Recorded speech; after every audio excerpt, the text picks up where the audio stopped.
राम राम राम राम राम राम राम राम राम नारायण नारायण। संबंध। पूर्व श्लोक में भगवान ने निवृत्ति पूर्वक सांख्य योग की साधना बताई। अब आगे के श्लोक में प्रवृत्ति पूर्वक सांख्य योग की साधना बताते हैं। लभन्ते ब्रह्म निर्वाणम ऋषयः क्षीण कल्मषाः छिन्नद्वैधाः यतात्मानः सर्वभूत हिते रताः। जिनका शरीर मन बुद्धि इंद्रियों सहित वश में है, जो संपूर्ण प्राणियों के हित में रत है, जिनके संपूर्ण संशय मिट गए हैं, जिनके संपूर्ण दोष नष्ट हो गए हैं, वे विवेकी साधक निर्वाण ब्रह्म को प्राप्त होते हैं। व्याख्या। यथात्मान है, नित्य सत्य तत्व की प्राप्ति का दृढ़ लक्ष्य होने के कारण साधक को शरीर इंद्रियां मन बुद्धि वश में करने नहीं पड़ते, प्रत्युत ये स्वाभाविक ही सुगमता पूर्वक उनके वश में हो जाते हैं।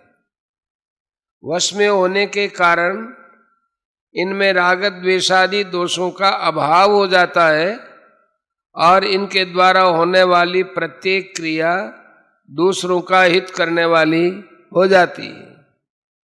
शरीर इंद्रियां मन बुद्धि को अपने और अपने लिए मानते रहने से ही ये अपने वश में नहीं होते और इनमें राग द्वेष काम क्रोध आदि दोष विद्यमान रहते हैं। ये दोष जब तक विद्यमान रहते हैं तब तक साधक स्वयं इनके वश में रहता है। इसलिए साधक को चाहिए कि वे शरीर आदि को कभी अपना और अपने लिए न माने। ऐसा मानने से इनकी आग्रहकारिता समाप्त हो जाती है और ये वश में हो जाते हैं। अतः जिनका शरीर इंद्रियां मन बुद्धि में अपनेपन का भाव नहीं है तथा जो इन शरीर आदि को कभी अपना स्वरूप नहीं मानते, ऐसे सावधान साधक के लिए यहाँ यथात्मान है पद आया है। सर्वभूत हिते रताः। सांख्य योग की सिद्धि में व्यक्तित्व का अभिमान मुख्य बाधक है। इस व्यक्तित्व के अभिमान को मिटाकर तत्व में अपनी वास्तविक स्थिति का अनुभव करने के लिए संपूर्ण प्राणियों के हित का भाव होना आवश्यक है। संपूर्ण प्राणियों के हित में प्रीति ही उसके व्यक्तित्व को मिटाने का सुगम साधन है। जो सर्वत्र परिपूर्ण परमात्म तत्व के साथ अभिन्नता का अनुभव करना चाहते हैं, उनके लिए प्राणी मात्र के हित में प्रीति होनी आवश्यक है।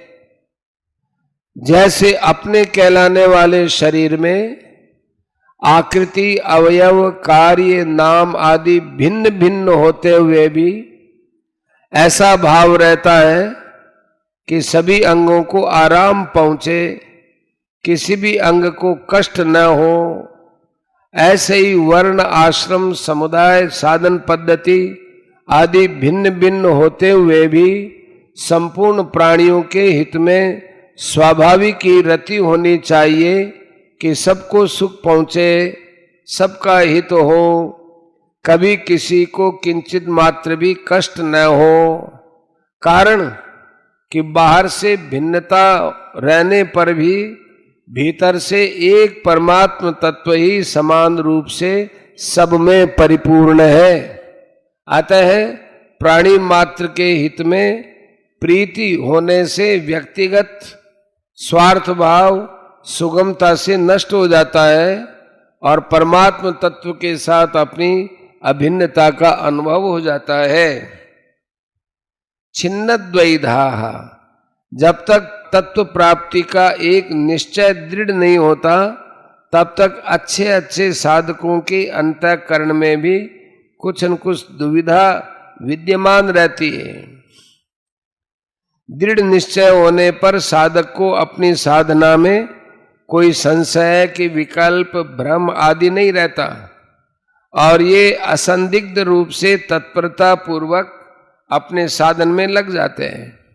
क्षीण कल्मषाः, प्रकृति से माना हुआ जो संबंध है वह सब कल्मष है, क्योंकि प्रकृति से माना हुआ संबंधी संपूर्ण कल्मषों अर्थात पापों दोषों विकारों का हेतु है। प्रकृति तथा उसके कार्य शरीर इंद्रियां मन बुद्धि आदि से स्पष्टतया अपना अलग अनुभव करने से साधक में निर्विकारता स्वतः आ जाती है। ऋषय है, ऋष धातु का अर्थ है ज्ञान। उस ज्ञान को महत्व देने वाले ऋषि कहलाते हैं। प्राचीन काल में ऋषियों ने गृहस्थ में रहते हुए भी परमात्म तत्व को प्राप्त किया था। इस श्लोक में भी सांसारिक व्यवहार करते हुए विवेक पूर्वक परमात्म तत्व की प्राप्ति के लिए साधन करने वाले साधकों का वर्णन है। अतः अपने विवेक को महत्व देने वाले ये साधक भी ऋषि ही हैं। लभन्ते ब्रह्म निर्वाणम, ब्रह्म तो सभी को सदा सर्वदा प्राप्त है ही, परंतु परिवर्तनशील शरीर आदि से अपनी एकता मान लेने के कारण मनुष्य ब्रह्म से विमुख रहता है। जब शरीर आदि उत्पत्ति विनाशील वस्तुओं से संबंध विच्छेद हो जाता है तब संपूर्ण विकारों और संशयों का नाश होकर सर्वत्र परिपूर्ण ब्रह्म का अनुभव हो जाता है। लभन्ते, इस पद का तात्पर्य है कि जैसे लहरें समुद्र में लीन हो जाती है ऐसे ही सांख्य योगी निर्वाण ब्रह्म में लीन हो जाते हैं। जैसे जल तत्व में समुद्र और लहरें ये दो भेद नहीं है, ऐसे ही निर्वाण ब्रह्म में आत्मा और परमात्मा ये दो भेद नहीं है।